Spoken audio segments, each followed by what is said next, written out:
Despite mounting international sanctions, North Korea continued to develop its nuclear program.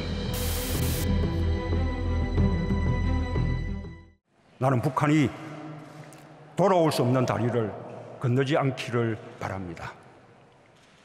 북한은 핵과 미사일 개발을 포기하고 국제사회와 협력할 수 있는 길을 찾아야 합니다. 완전하고 검증 가능하며 불가역적인 한반도 비핵화는 국제사회의 일치된 요구이자 한반도 평화를 위한 절대 조건입니다. 한반도 비핵화를 위한 결단만이 북한의 안전을 보장하는 길이라는 뜻입니다.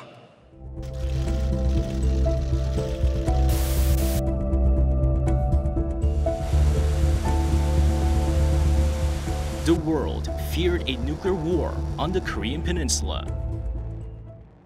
국가와 마음을 같이 하며 대표단 파견을 포함하여 필요한 조치를 취할 용의가 있으며 이를 위해 북남 당국이 시급히 만날 수도 있을 것입니다. Then, unexpectedly, the South and North began to meet. And in the spring of 2018, came news that surprised everyone. 남과 북은 4월 말 판문점 평화의 집에서 제3차 남북 정상회담을 개최하기로 하였으며 The leaders of South and North Korea met for the first time in 9 years. It had been a long winter of 70 years. Was the Cold War finally coming to an end? 오늘 김정은 위원장과 나는 완전한 비핵화를 통해 핵 없는 한반도를 실현하는 것이 우리의 공동 목표라는 것을 확인했습니다.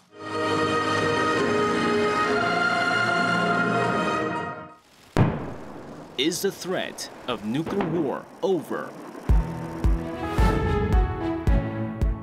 Will there be a spring of peace? Or will it be another Indian winter? The answer is yet unknown. 완전한 평화에 이르는 길이 결코 순탄하지 않을 것입니다. 그러나 저는 대통령으로서 국민이 제게 부여한 모든 권한과 의무를 다해 그 길을 갈 것이고 반드시 성공할 것입니다. The road will not be easy. There have been unexpected storms along the way. There may be greater obstacles ahead.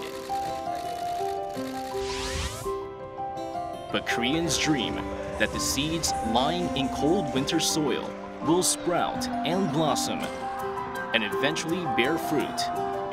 With that hope, they await September. 남과 북은 9월 18일부터 20일까지 평양에서 2박 3일간 남북 정상회담을 개최하기로 합의하였습니다. They hope for peace in autumn in Pyongyang.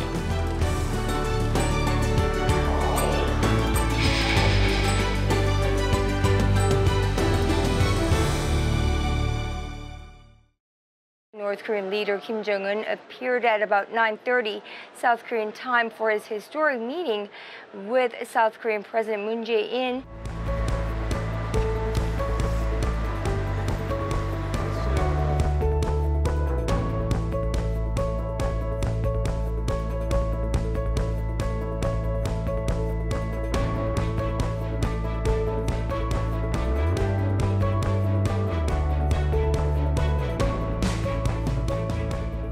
The leaders of South and North Korea met on April 27, 2018 at Panmunjom.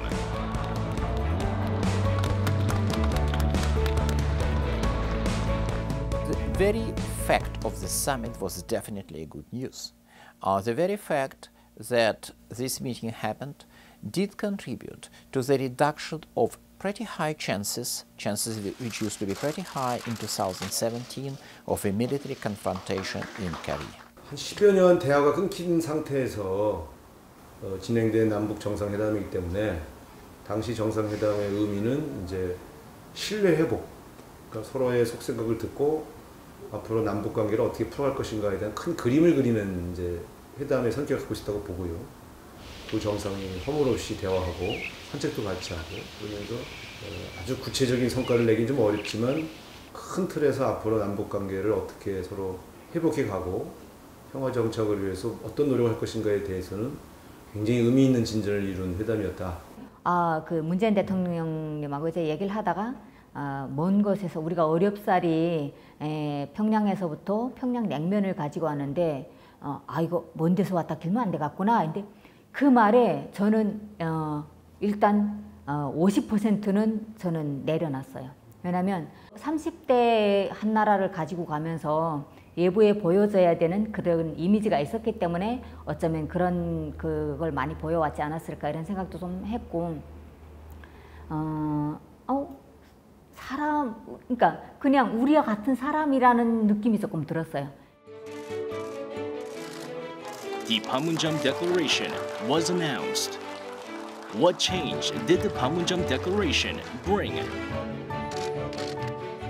오늘 김정은 위원장과 나는 완전한 비핵화를 통해 핵 없는 한반도를 실현하는 것이 우리의 공동 목표라는 것을 확인했습니다.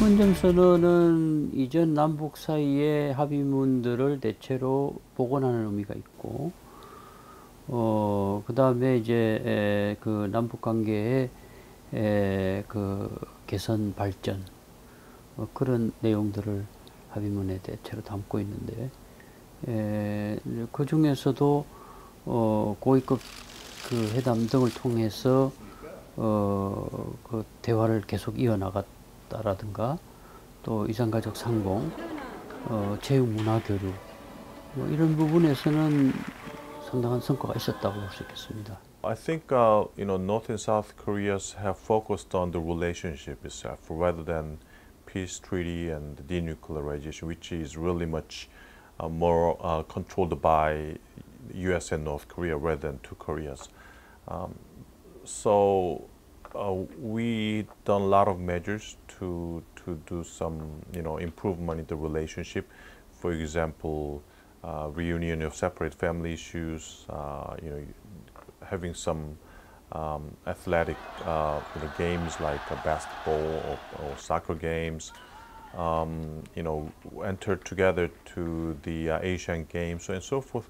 Right now, due to the existence of the UN sanctions, neither South nor North Korea can do much in terms of meaningful economic cooperation. Well, it was impossible to talk about anything concrete, meaningful, finance-related, economy-related back then. And they did accomplish as much as they could, which means pretty much little. Well, since the April summit, the two Koreas have taken a lot of steps and measures to reset their relations. And we've seen that play out in quite a bit of detail. And so we're looking at the two Koreas headed towards a direction of reconciliation and trying to really normalize their relations. I think that it is an impressive and important first step to resolve the crisis and conflict on the Korean Peninsula peacefully.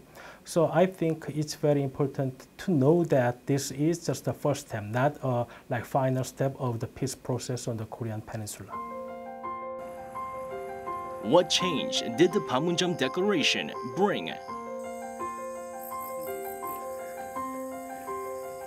The first to see change were railway projects that had been in preparation since 2002.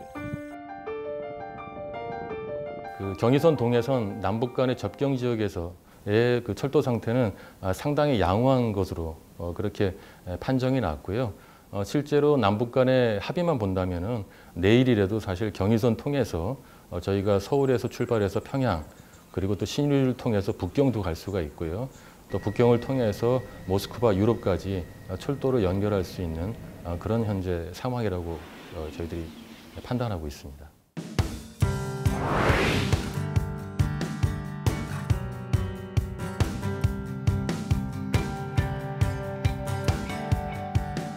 핵심이었습니다. 경의선과 경원선의 출발지였던 용산에서 저는 오늘 동북아 6개국과 미국이 함께하는 동아시아 철도 공동체를 제안합니다. 이 공동체는 우리의 경제 지평을 북방 대륙까지 넓히고 동북아 상생 번영의 대동맥이 되어 동아시아 에너지 공동체와 경제 공동체로 이어질 것입니다.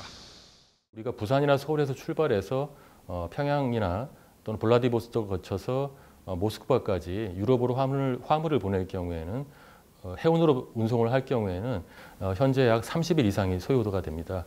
하지만 철도로 운송할 경우에는 2주면 충분하기 때문에 이런 운송 시간을 절반 이하로 단축할 수 있는 그런 어떤 길이 열리는 것이죠.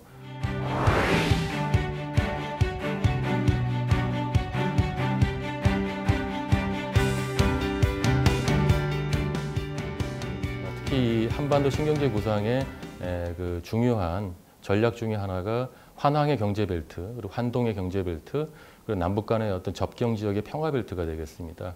환황의 경제벨트의 중심축은 경의선이고요.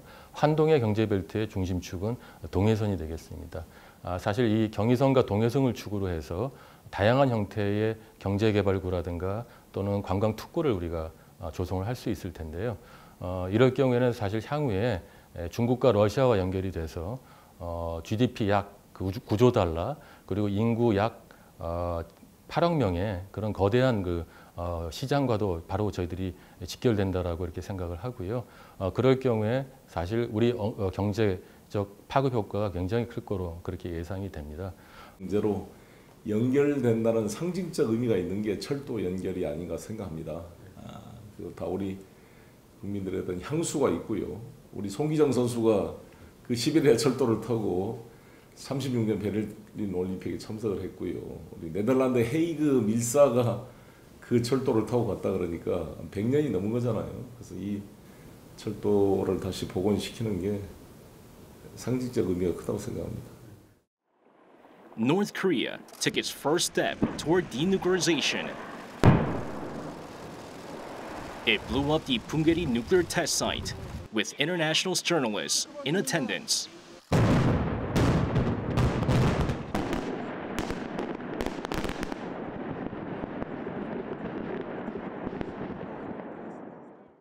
It's not just a technical process of disarmament and ultimately denuclearization. It's a political process of fundamentally changing these relationships, and that's something that takes time. You can't do it overnight.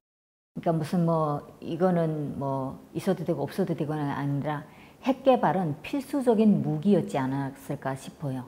왜냐하면 전 세계가 지금 북한을 쪼이잖아요.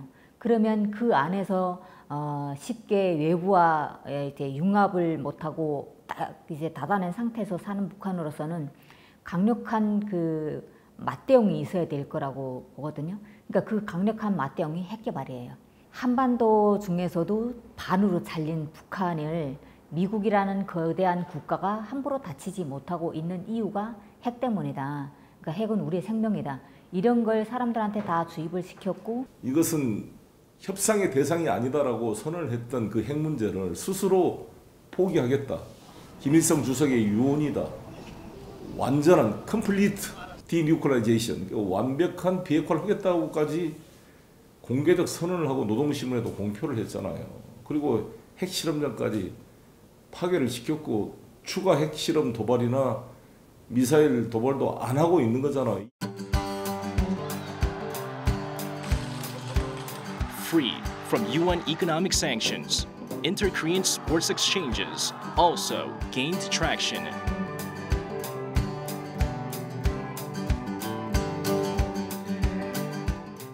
옆에 북치는 애가 저희는 안 보이니까 저희는 북소리에 맞춰서 하잖아요. 손을 번쩍 들더라고요. 이렇게 양손을. 그래서 제가 딱 보고 아 금메달이구나 하고 이제 다 같이 좋아하고 나와서 이제 안고 울었죠. 뭐 처음에는 울었죠. 너무 다 같이 고생해서 딴 거니까. 근데 그 동생들도 너무 고생했다고 지금까지 우리가 열심히 한 보람이 있는 것 같다. 그래서 제가 저희끼리 이게 같은 한 나라였으면 얼마나 좋았겠냐.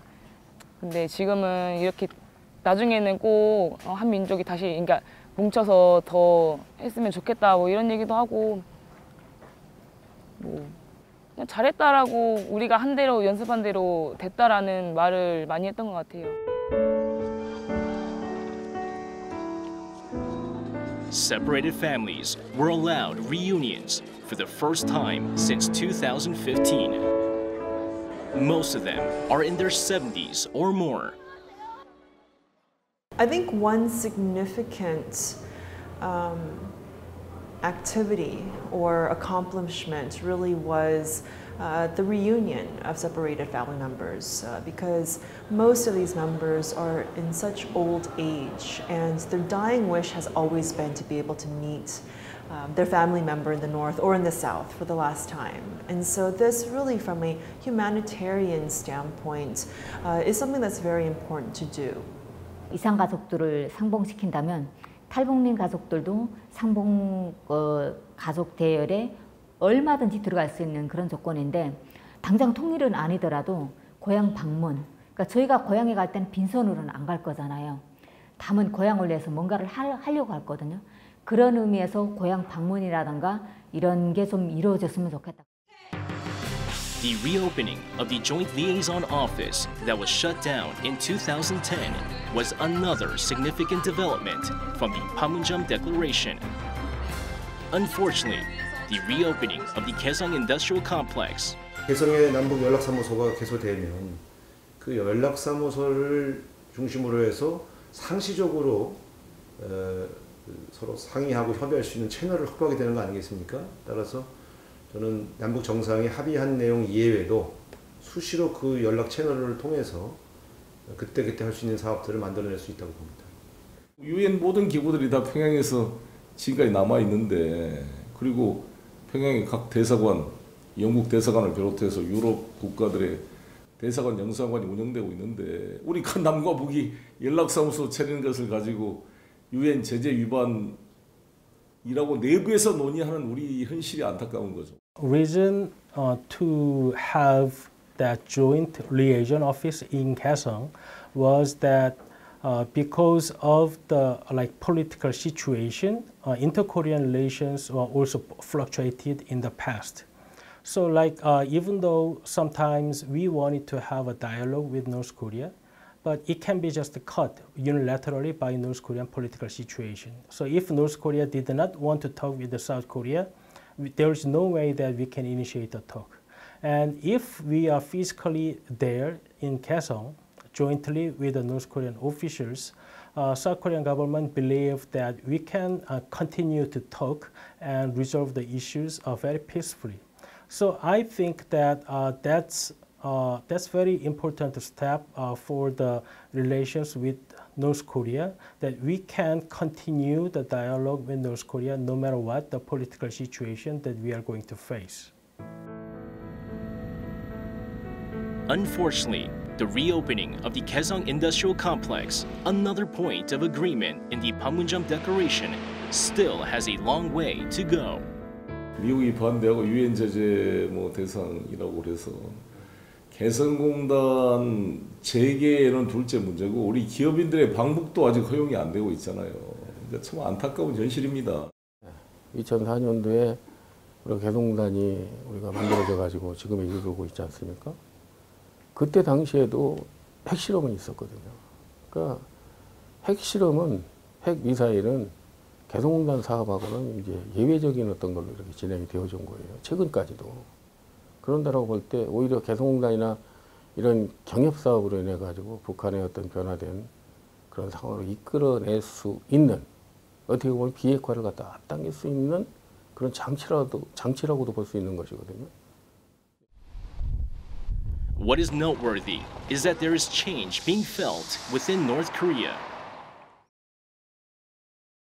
So unfortunately, I've only been 3 times, once in 2009 and twice this year. Compared to 2009, it's a different country. So Pyongyang is a massive construction site. There are many, many new buildings. I also went to Wonsan while I was there, and there's obviously a big construction operation going on there. There's a lot of new shops, there's a lot of activity that I didn't see in 2009. Many more people on the street, people going places, seemingly doing things. And people are obviously much better fed than they were in 2009. 일단은 거기가 이 전투적인 구호가 다 없어졌으니까 뭐 반핵, 반미, 뭐 선군 정치 이런 게 없어지고 주로 경제에 관한 거, 자력갱생, 우리 식대로 살아가자, 뭐 김정은 위원장 결사웅이 뭐 이런 거, 김매기 전투를 끝내자 그런 거라서 확실히 경제 구호로 싹 바뀌었다라는 느낌이 들었습니다. 주민들은 일단 당장 통일되는 것처럼 이렇게 생각을 해요. 그리고 뭔가 교류가 갑자기 이제 내일이라도 이루어질 것처럼 이런 희망을 좀 가졌던 것 같고요. 자부심이 업그레이드 된 것 같아요. 우리는 자원이 많다. 그리고 그 강한 경제력을 가지고 있는 기술 국인 대한민국하고 우리가 하면 우리는 또 군사력도 발전했고 우리가 하나로 합쳐지면 미국 저리 가라다. 그런 말을 제가 물어도 안 봤는데 막 이제 얘기를 하는 거예요. 그런 게 아마 초기 이제 남북 정상회담이 이루어졌을 때 그랬던 것 같아요. The historic summit of April sowed the seeds of hope in the two Koreas. Will the seeds grow? Just hours ago at 10 a.m. Korea time, we witnessed a new moment in history as North Korean leader Kim Jong-un and U.S. President Donald Trump met face-to-face for the very first time.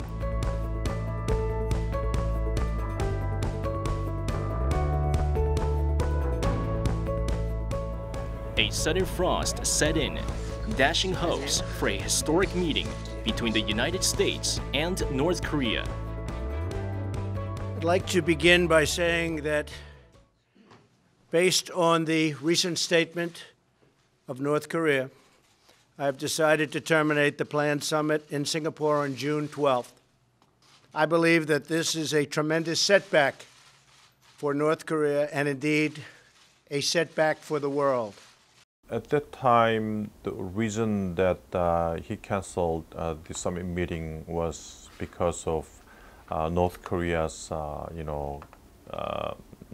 nuances and attitudes towards the United States, which was very negative, criticized the United States a lot before the summit meeting, which from the Trump's perspective and also the people in the cabinet of the Trump government was very much annoyed. I mean, is this really a right attitude of North Korea before having a summit meeting? I mean, before summit meeting, there have to be a lot of efforts by two countries to make a summit very successful, showing a very favorable attitude towards each other. But at the time, it wasn't really a pleasant attitude by Trump government.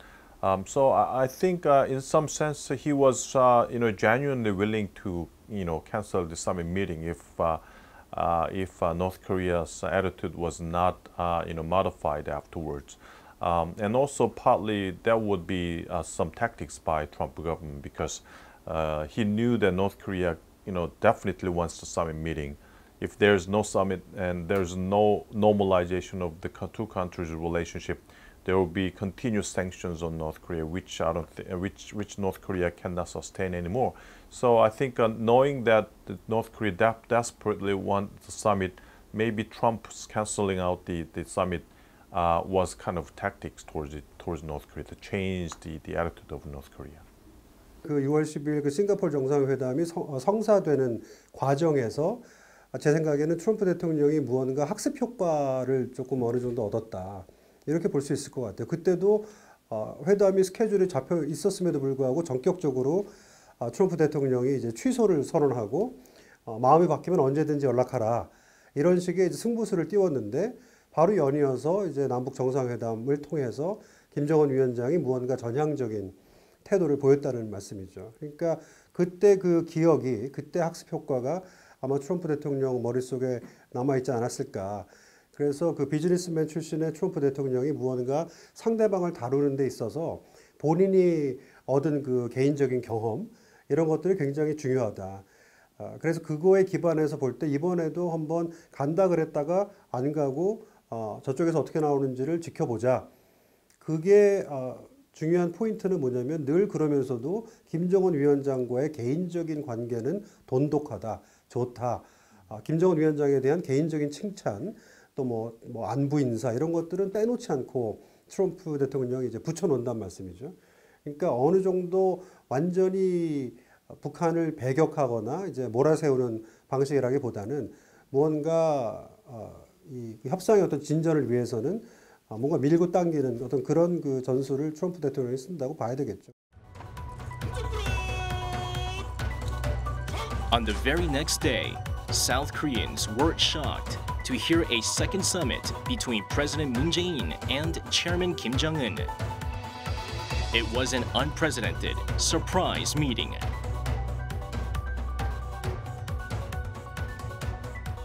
I think that North Korea and North Korean government and Chairman Kim wanted to check how far they would go with regard to their relations with the United States, and they probably were surprised by the cancellation from the President Trump. So maybe they want to consult with the President Moon, who has very close and frequent meeting with the U.S. government. So I think that it's very important signal that at that time Chairman Kim Jong-un wanted to meet President Moon with regard to its relations with the United States.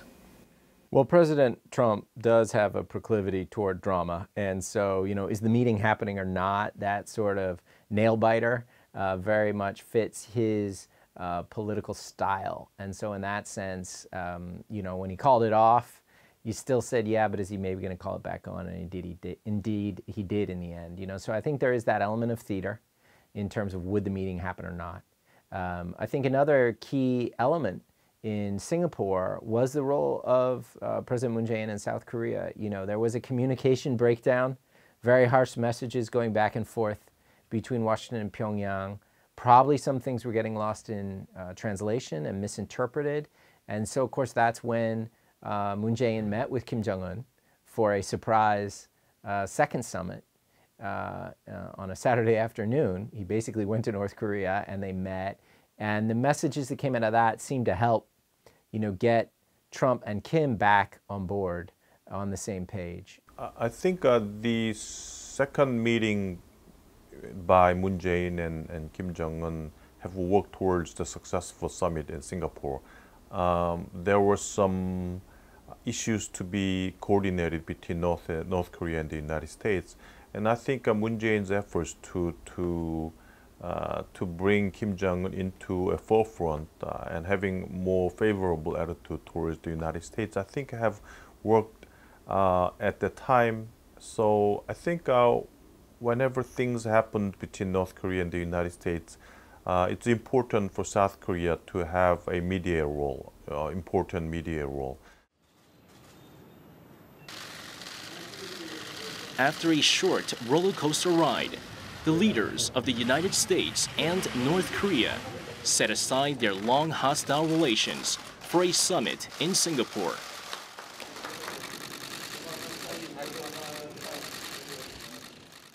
When I was watching the developments of last year, although I took the tensions very seriously and I think we were entering a level of risk that we hadn't seen in a while, still at the basic political calculus, you know, I think we were dealing with two leaders who are very into theater and drama, and they were enjoying taking the tension all the way up to a point, but then ultimately they want to bring it back, you know, because war is not theater. War is very real, it's very ugly, and basically everyone would lose in a military conflict between North Korea and anyone, including the United States.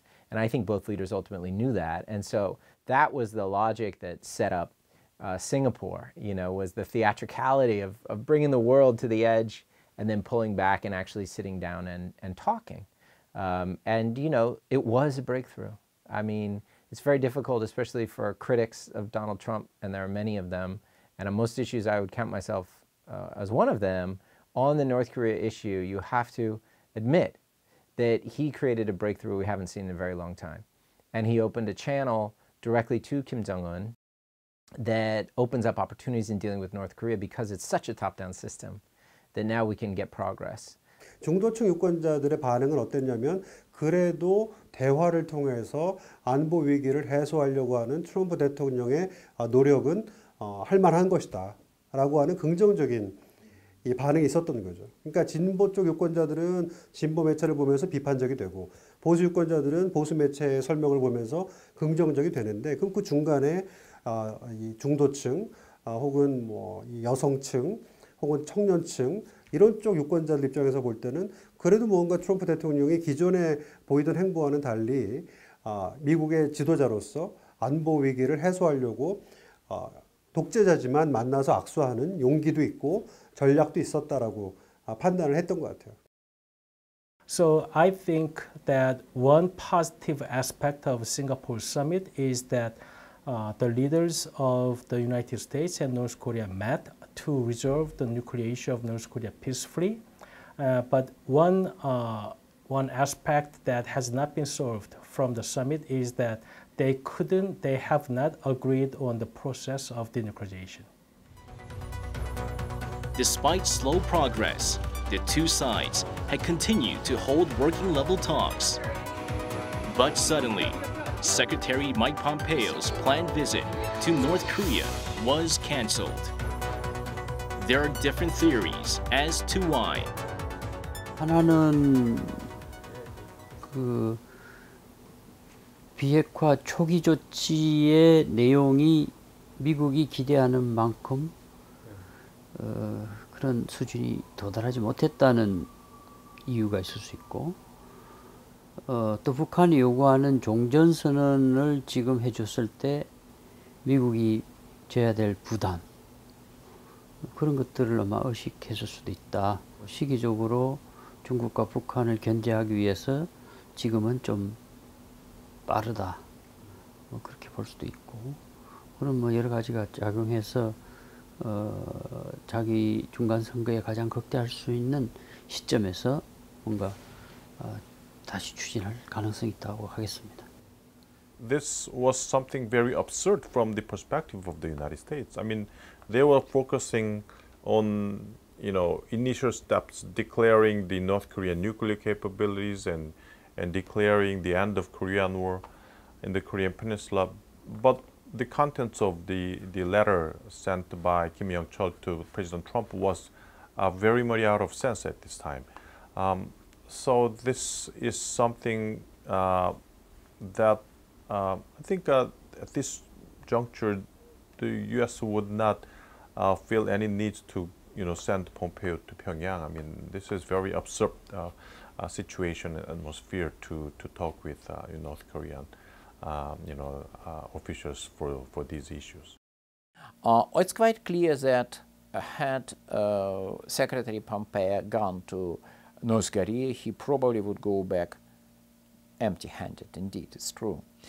Because meaningful concessions are not going to happen. But probably there would be at least some chances to negotiate some minor concessions, and in many cases, negotiations are better, even negotiations without any meaningful results, than lack of contact. So personally, I think that it was a mistake to cancel the trip, even though I sort of understand the logic why it was done. So the cancellation of Pompeo's trip has added extra urgency to President Moon's agenda, and also because he and Kim Jong-un had agreed to declare the end of the Korean War by this year. And so President Moon also has that time pressure on his shoulders too. So we can imagine that President Moon might want to make a play or make a push and to meet with Kim Jong-un to try to figure out how to bring Trump and Kim, or Washington and Pyongyang, back together again.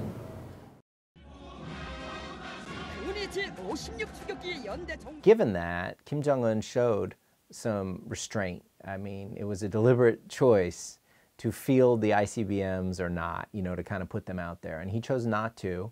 And it's at a moment when things are a bit stalled in the negotiations with the United States, and so that kind of restraint was a signal, and President Trump properly understood it as a signal, and tweeted back, "Thank you," to Kim Jong-un. So it's also very positive in the context of the two Koreas trying to change their relationship. It just gives some space for that. I think if we look at the parade, I wasn't there, but from the reporting on it, it looks like there was an emphasis on economic development, and that's something very important to keep one's eye on. Kim Jong-un announced a decision in April, a fundamental strategic change to focus no longer on improving the nuclear deterrent. Half the economy now, it's 100% on the economy. And it appears he sent that signal in the parade, also in the revival of the mass games. Neighboring countries are calculating their moves. China has been quickly narrowing the distance that it had created with North Korea by participating in US-led sanctions. North Korea and China are really teaming up and playing a strong geopolitical game against the United States. It's very clear. North Korea-China relations have been extremely bad for the longest time, but we see them teaming up because of their mutual strategic interests vis-a-vis the United States. And so for them to team up like this is a very handy irritant for Washington. And we're seeing some of the reactions of that coming out of President Trump's tweets and his comments. I'm sure some people might not like China, but they won't ever say so. So on China, you don't hear very much. On the United States, people are obviously very skeptical about the motives of the American government and about Donald Trump. They welcome, this is what they say anyway, they welcome the change. They are very thankful to the man in charge. They credit Kim Jong-un with all of the changes in US-North Korean relations, but they are very skeptical about the United States, and they think that, at least people I talked to thought that things may not continue to improve, and this may be just a flash in the pan. Xi Jinping also need to coordinate with North Korea on how to deal with Trump. Trump is very harsh on China and also want to take initiative on the Korean Peninsula. China, I think, needs to think about some strategies to deal with Trump, to prevent Trump coming into the Korean Peninsula. For Xi Jinping to have more influence in the Korean Peninsula issues, I don't think China's unilateral policy would not work. There should be more coordination between North Korea and China, and that's something that Xi Jinping wants from his visit to Pyongyang. The world's largest natural gas producer, Russia, is also welcoming the change that is happening across its border with North Korea. Russia views North Korea as essentially as a troublesome, problematic neighbor, which creates a great deal of problems, but because it's a neighbor, Russia has to find some ways to coexist with it. Sometimes there are some ideas about cooperation which are being discussed now once again, but frankly I'm very skeptical, because railway links is going to cost a lot of money, roughly say $10 billion US. It's not an amount of money the Russian railway company is willing to invest in an unpredictable and dangerous environment of Korean Peninsula, where at any moment we can face another crisis. If, say, South Koreans are willing to pay, great. Russians are not going to pay. What interests Russia much is economic issues. As President Moon Jae-in focused North Korea and South Korea and Russia, three countries' economic cooperation is very important for Russia's economic interest. Railway cooperation, and also the gas cooperation, all the kind of things would be also good for North Korea's economic development, but also good for Russia's economic interest. So Russia is interested in the President Moon's proposal in the sense that it's good for the economic, side of Russia.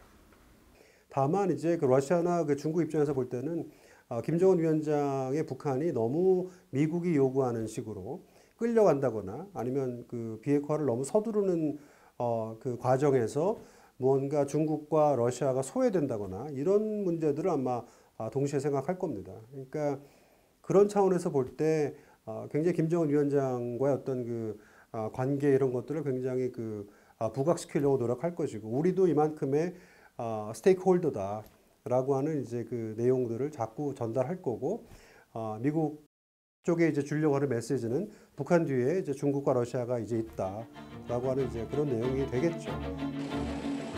Japan seems to be changing its stance as well. The seeds of denuclearization and peace seem to have survived the scorching summer heat and fierce typhoons. Will the seeds grow into flowers? Let's begin with the now confirmed Pyongyang summit, the third between the leaders of the two Koreas this year alone. They'll meet for 3 days and 2 nights from September 18th, with it all getting underway in just 11 days from now.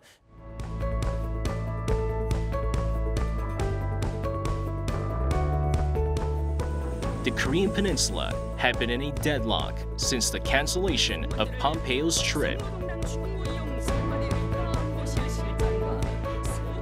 Would the leaders of South and North Korea meet in autumn as promised?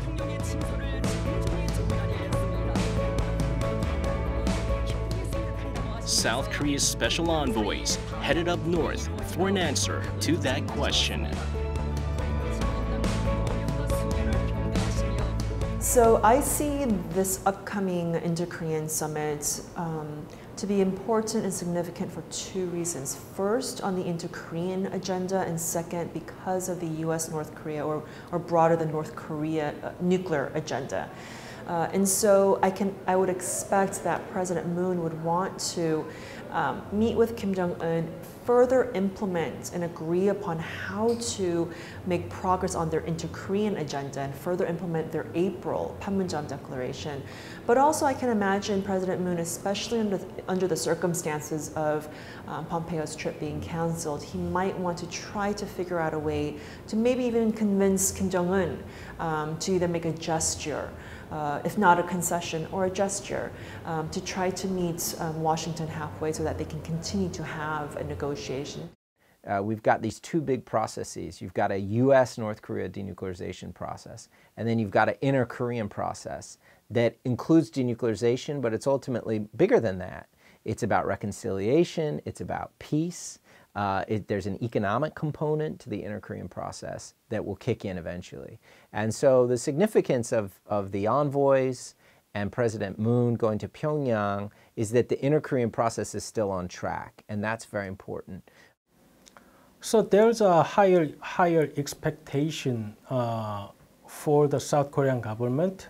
So if President Moon can bring about some positive behavior from North Korea, it's really a great thing for South Korean government and the Korean Peninsula, because United States has tried to persuade North Korea to be in the sincere negotiation with the United States, but North Korea has not responded positively yet.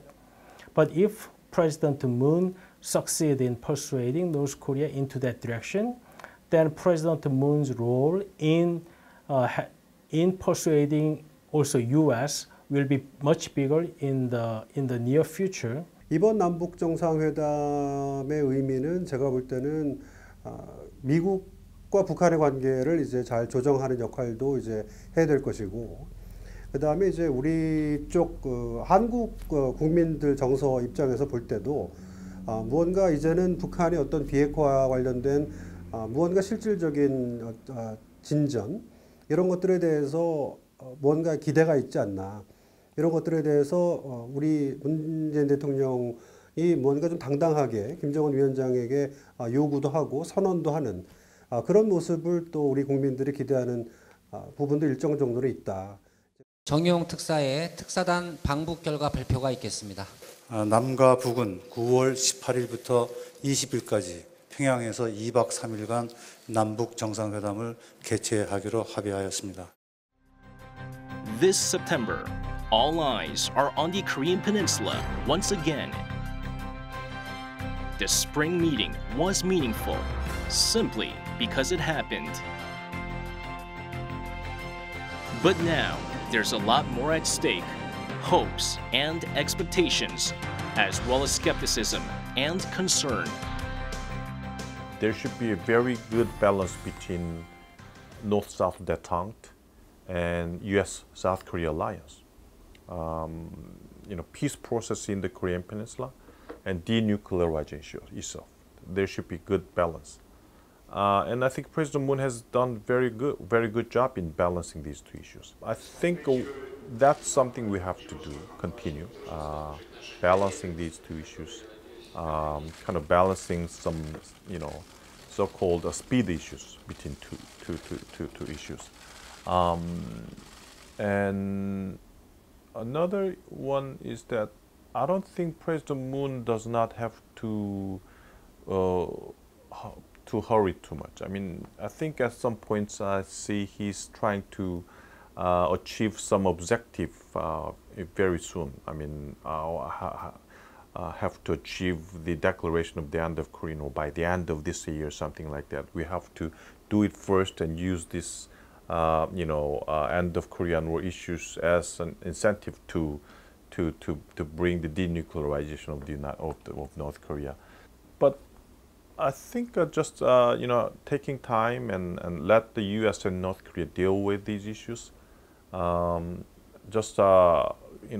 manage that the frame of negotiation is not broken. That's something South Korea has to do. I mean, does not need to be does not need to hurry much. Get balanced, take time, and let two countries, North Korea and the U.S., continue their frame of negotiation. And I think things will be fine. I would say that both sides will work very hard to create, as they say, the right optics, the right environment, which will probably reduce the chances of a military confrontation, because, well, when North Koreans are smiling and South Koreans are smiling, it will be more difficult to justify a military operation. And it will probably also slightly increase chances of sanctions being reduced, but these chances are not very high. 저는 남북한 그 정부가 다 같이 노력을 해야 된다고 봅니다. 북한도 그렇고 대한민국 정부도 이런 교류나 이런 걸 위해서 서로가 지금도 노력하고 있겠지만 좀 더 절실함을 가지고 한민족이라는 우리는 같은 민족이고 하나의 강토고 이걸 좀 더 생각해서 그렇게 좀 이루어졌으면 좋겠습니다. So those are some of the issues. Of course, the international coverage, and from an American perspective, it's going to ignore the inter-Korean issues and look mostly for denuclearization. It's hard to know what realistically can Moon do. I mean, at the end of the day, the North Koreans and the Americans have to sit down in a room and work things out. But President Moon did really help to get Singapore back on track, and maybe he can work his magic again to help mediate the relationship between Kim and Trump to see if he can bridge the gap so that there can be forward motion. That could be as basic as working out an agreement where President Trump would do the end of war declaration, maybe somehow meeting with Kim Jong-un again in person, which would probably not be a bad idea, although logistically very difficult. And at the same time, Kim Jong-un takes another big step, another very positive step, whether that's somehow giving up some of the capability, even dismantling one of his bombs, or it could be in the area of declaration, of inventory, allowing greater transparency about what he has. There are a lot of ideas out there right now that experts are discussing. When President Moon goes to Pyongyang, he's not an expert, he's a leader. He's a kind of mediator, and maybe he can help bridge that gap and move things forward. 철도를 통해서 남북 간의 물류 사업이라든가 내지는 또 앞으로 있을 여러 가지 이산가족 상봉 그리고 또 인도적 지원에 이런 철도를 좀 활용할 가능성이 매우 높습니다. 그리고 또 이런 철도를 통해서 중국과 러시아의 그 대륙 철도와 어떻게 연계될 건지 이러한 부분에 대한 어떤 부분도 상당 부분 논의가 되지 않을까 그렇게 기대를 해봅니다. 비핵화가 이제 우선적이어야 되겠죠. 뭐 비핵화 조치가 없이는 뭐 우리 국민 정서도 그게 이제 상당히 좀 이렇게 멀어져 있는 그런 것이고 우리뿐만 아니라 미국을 비롯한 UN 그다음에 뭐 주변국 모두가 이제 그 모든 그런 관심이 거기에 이제 맞춰져 있지 않습니까? 거기에 따르는 경협이 이렇게 같이 진행되어져야 된다고 생각을 합니다. 그냥 저희도 한번 정상회담 때 같이 북으로 가서 한 번만이라도 더 그냥 보고 싶다라는 생각이 조금, 왜냐하면 다시는 못 볼 거라는 생각을 하고 그 마지막 이제 버스 타고 보내면서 이제 국제대회에 나가지 않은 이상 볼 일이 없잖아요, 솔직히. 그러니까 한 번 뭐 정상회담 한다고 하시면 문재인 대통령 한 번 데리고 가가지고 얼굴 한 번 보고 그러고 그런 생각이 조금 있어요. 바람이죠, 어떻게 보면은. I think that most people will see it's successful when there's a progress in denuclearization process. So if President Moon is succeeding in convincing Chairman Kim to move toward denuclearization process, I think it will be much easier for convince international community, including United Nations and the United States, to ease sanctions, for us to have more active economic cooperation project with North Korea.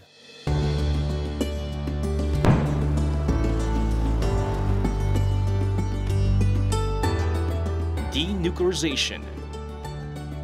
End of war. The terms may differ, but ultimately, they're about one thing: peace. This autumn, Korea looks forward to ending the 70 years of winter and bearing the fruit called peace. To the day trains connect Seoul and Pyongyang and Europe far beyond. It dreams of a new future of peace in the coming spring.